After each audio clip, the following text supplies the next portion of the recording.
بسم اللہ الرحمن الرحیم۔ اگر ہم اللہ تبارک و تعالی نے جو فرشتوں کے سامنے ایک اپنا جو اللہ تبارک و تعالی کا ازلی فیصلہ تھا اس کو ظاہر فرمایا، تو اس میں اللہ تعالیٰ نے یہ فرمایا کہ میں اپنا خلیفہ زمین میں پیدا کرنے والا ہوں۔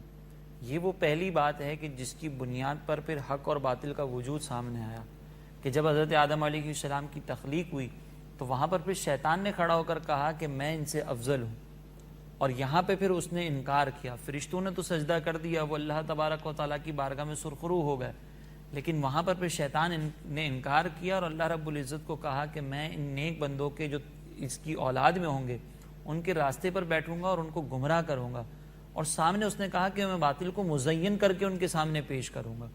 تو یہ پہلا مارکہ تھا، اس میں شیطان نے اللہ تبارک و تعالیٰ سے مہلت لی، اور اس مہلت لینے کے بعد اللہ تبارک و تعالیٰ نے شیطان کو یہ اختیار دیا گویا کہ وہ اللہ تبارک و تعالیٰ کے ماننے والوں کو حق سے بہکائے اور باطل کو آراستہ کر کے ان کے سامنے پیش کرے۔ اسی کا ایک تصور جو ہے وہ ہمیں ایک حدیث مبارکہ میں بھی ملتا ہے۔ نبی کریم علیہ السلام نے فرمایا کہ جب جنت کی تخلیق کی گئی تو اس کو جو ہے وہ آزمائشوں سے ڈھانپ دیا گیا، اور جب دوزخ کی تخلیق کی گئی تو اس کو آسائشوں سے آسانیوں سے ڈھانپ دیا گیا۔ اس کا پورا ایک مفہوم یہ ہے کہ جب جبریل امین وہاں پر گئے تو انہوں نے جب دیکھا کہ دوزخ جو ہے وہ بڑی آسانیوں سے ڈھانپی ہوئی ہے، تو انہوں نے اللہ کی بارگاہ میں عرض کی کہ یا اللہ، اس کو دیکھ کر تو ایسا محسوس ہوتا ہے کہ تیرا ہر بندہ اس میں داخل ہو جائے گا، اور جنت کو دیکھ کر ایسا لگتا ہے کہ تیرا کوئی بندہ بھی جنت میں نہیں جا سکتا۔ تو اللہ تبارک و تعالیٰ نے فرمایا کہ جبریل، جو مخلص لوگ ہوں گے، جو میری راہ پر چلنے والے ہوں گے، وہ ان آزمائشوں سے گزریں گے اور وہ جنت میں بھی داخل ہوں گے، جنت کو میں ان سے پر کر دوں گا۔ تو اس کا مطلب یہ ہے کہ شروع سے ازل سے یہ بات ہمیں بتا دی گئی کہ حق پر چلنا آسان نہیں ہوگا، حق پر چلنے میں مشکلات ہوں گی۔ ایک شخص سرکار مدینہ صلی اللہ علیہ وسلم کی بارگاہ میں حاضر ہوا اور عرض کرنے لگا کہ حضور، میں آپ سے بڑی محبت کرتا ہوں۔ تو سرکار علیہ السلام نے فرمایا کہ اگر تم مجھ سے محبت کرتے ہو تو پھر آزمائشوں کے لیے تیار ہو جاؤ۔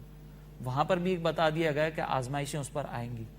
اب یہ آزمائشیں اور یہ جو دنیا کی زینت ہے، یہ اس لیے اللہ تبارک و تعالیٰ نے ہماری آزمائش کے لیے رکھا ہے اور ہمیں ان چیزوں سے روکا گیا ہے باقاعدہ۔ لیکن جنت جو ہے نا وہ بڑی آسائشوں والی جگہ ہے، جہاں پہ آسائشیں ہوتی ہیں نا وہاں پہ ہم سمجھتے ہیں کہ جنت نشین ہے، اور قید خانہ جتنا بھی VIP ہو بہرحال وہ ہوتا قید خانہ ہی ہے۔ اللہ تبارک و تعالیٰ کے حبیب علیہ السلام نے مومنوں کے بارے میں یہ فرمایا کہ دنیا مومن کے لیے قید خانہ ہے اور کافر کے لیے جنت ہے۔ اب یہاں پہ آپ دیکھ لیں کہ یہ مومن کے لیے چونکہ قید خانہ ہے تو یہاں پہ تکلیفیں تو اس کو برداشت کرنی پڑیں گی حق کے راستے پہ چلنے کے لیے، اور کافر کے لیے چونکہ جنت ہے تو اس کے لیے آسانیاں ہی آسانیاں ہوں گی۔ اب یہ آپ کو اور مجھے طے کرنا ہے کہ ہم نے اگر اللہ تبارک و تعالیٰ کی رضا حاصل کرنی ہے تو اپنے آپ کو اس بات پر منانا پڑے گا کہ ہمیں یہ آزمائشوں کا سامنا کرنا ہے۔ اور یہ ذہن میں رکھیں کہ بعض اوقات جو ہے نا وہ ہم یہ دیکھتے ہیں کہ یار باطل بڑا آسان ہے، اس کی طرف بڑی اٹریکشن ہوتی ہے۔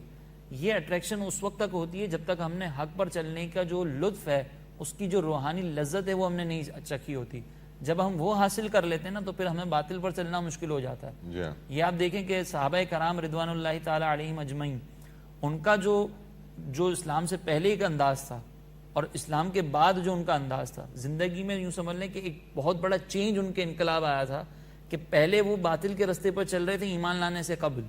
لیکن جیسے ہی ایمان لے کر آئے تو انہوں نے ایمان کی لذت چکھ لی تھی۔ تو آج کے دور میں بھی اگر کوئی اللہ تبارک و تعالیٰ کی عبادت کی جو لذت ہے، حق پر چلنے کی جو لذت ہے، اس کو چکھ لیتا ہے نا تو پھر وہ کبھی بھی باطل کی طرف منہ کر کے نہیں دیکھتا، اور جس نے دیکھی ہی یہ آسانیاں ہوں تو پھر وہ جو ہے ان رستوں پہ چلتا ہے۔ جیسے مثال کے طور پر آپ دیکھیں کہ شہرت جو ہے ہر ایک کو پسند ہوتی ہے کہ میں مشہور ہو جاؤں، لیکن جو مشہور ہونے کے بعد جو پریشانیاں آتی ہیں نا وہ مشہور لوگوں سے آپ پوچھیں، وہ کہتے ہیں کہ یار ہماری تو سوشل لائف ختم ہو گئی، ہم عام لوگوں کی طرح وہ کام نہیں کر سکتے۔ تو جس نے غیر معروف رہنے کی لذت چکھی ہوتی ہے، جس نے سوشل لائف ختم ہو جانے کے بعد شہرت کی تکلیفیں دیکھی ہوتی ہیں، وہ شہرت کی طرف اتنی آسانی سے نہیں بڑھتا۔ اسی طریقے سے جو حق پر چلنے کی لذتیں چکھ لے گا اس کو آسانی سے سمجھ میں آ جائے گا کہ حق کے چلنے کی کتنے مزہ ہے اور باطل پر چلنے میں کس قدر جو ہے نا وہ بے چینی اور بے قراری۔